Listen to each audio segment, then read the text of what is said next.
Okay sir. అందరికీ నమస్కారం. ఈరోజు శుక్రవారం నాడు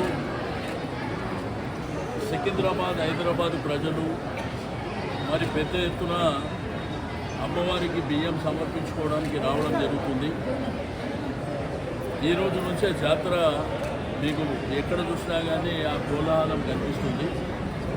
ఆదివారం నాడు జరిగేటువంటి కోలాహల ఉత్సవాలు ఉజ్జయిని మహంకాళి దేవస్థానం చరిత్రలో ప్రసిద్ధి చెందినటువంటి దేవాలయం. ఉదయం 3 గంటల నుంచి ప్రారంభమయ్యేటువంటి ఈ జాతర అన్ని ఏర్పాట్లు కూడా మరి బ్రహ్మాండంగా చేపట్టడం జరిగింది.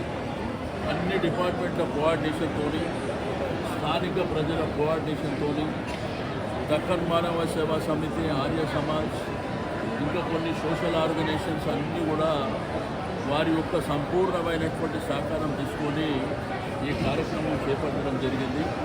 ఈరోజు కూడా అన్నప్రసాదం, అన్నదాన కార్యక్రమాలు కూడా చాలా ప్రాంతాలలో వచ్చే భక్తులకు మరి ఏర్పాట్లు కూడా చేయడం జరిగింది. కాబట్టి మహంకాళి జాతరకు ఉన్నటువంటి ప్రత్యేకత మనందరికీ తెలిసిందే. ఎందుకంటే